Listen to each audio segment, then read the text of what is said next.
تو کسی اردو کے شاعر نے کہا تھا کہ اس نے کہا تھا عشق ایک ڈھونگ ہے، تو میں نے کہا تجھے عشق ہو خدا کرے، پھر کوئی تجھے اس سے جدا کرے، پھر تو اسے تسبیحوں پہ پڑا کرے، پھر تو گلی گلی پھرا کرے، پھر تو اسی کا نام جپا کرے، پھر میں کہوں کہ عشق ایک ڈھونگ ہے اور تو نہیں نہیں کہا کرے۔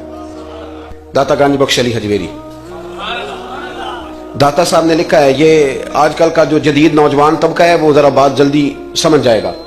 داتا صاحب رحمۃ اللہ لکھا ہے، حضرت عبداللہ بن مبارک رحمۃ اللہ علیہ سے کسی نے کہا کہ آپ بڑے زبردست محدث ہیں اور اتنی وارفتگی والے صوفی کم ملتے ہیں جتنے آپ ہیں، وجہ کیا ہے؟ تو حضرت عبداللہ بن مبارک فرمانے لگے، مجھے نا توبہ کرنے سے پہلے ایک عورت سے عشق ہو گیا تھا، عورت سے۔ بڑی توجہ سے بات سمجھنا۔ آپ فرماتے ہیں میرا گھرانہ نمازی تھا، یہ داتا صاحب نے لکھا ہے کشف الماجوب میں۔ حضرت عبداللہ بن مبارک فرماتے ہیں کہ جس عورت سے مجھے عشق ہو گیا نا، اس کے محلے میں جا کے میں عشاء کی نماز پڑھتا تھا،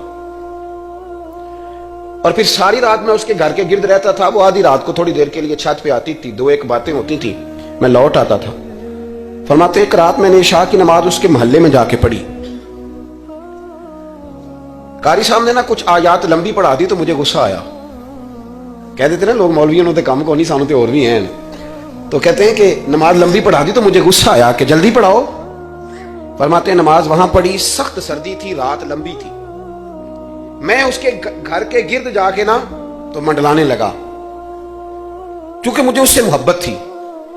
فرماتے ہیں کہ 1 گھنٹہ 2 گھنٹے 4 گھنٹے 5 گھنٹے حتیٰ کہ سحری کا وقت ہو گیا، پاؤں پھوٹنے لگی، تو وہ نا بھاگتی بھاگتی چھت پہ آئی اور کہنے لگی کہ گھر میں رش بڑا ہے، مہمان زیادہ ہیں، آج بات نہیں ہو سکے گی۔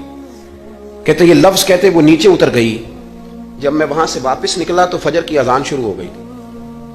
یوں سمجھ لیں کہ 13 گھنٹے 14 گھنٹے بیت گئے۔ حضرت عبداللہ بن مبارک فرماتے ہیں اچانک نہ میں نے اپنے دل پہ توجہ کی، ساری رات وہ آئی نہیں تھی پر مجھے اس پہ غصہ بھی کوئی نہیں آیا، مجھے وہ بری بھی نہیں لگی۔ ساری رات اس نے کھڑا رکھا لیکن میرے دل سے اتری بھی نہیں۔ کوئی نہیں سمجھ آئی آپ کو میری بات؟ فرماتے ہیں کہ پھر میں نے اپنے دل پہ توجہ کی تو مجھے سمجھ آئی کہ مجھے اس سے کھرا پیار ہے، سچا پیار ہے۔ یعنی اس نے آدھا جملہ کہا کہ میں مجبور ہوں، تو میں نے اس سے مزید نہ قسم اٹھوائی نہ گواہ مانگے، میں اس کی وہ مجبوری بھی فوراً ہی مان گیا۔ تو جناب عبداللہ بن مبارک فرماتے ہیں کہ جب میں نے وضو کر کے مسجد میں جا کے 2 سنتیں پڑھی نا تو میرے اندر سے آواز آئی، عبداللہ اگر ایک بی بی کے لیے تو ساری رات کھڑا رہ سکتا ہے اور اس کی سخت بات سخت انتظار بھی تجھے غصہ نہیں دلاتا، اگر عورت کے عشق میں سارا کچھ ہو سکتا ہے تو رب رسول کے عشق میں بھی ہو سکتا ہے۔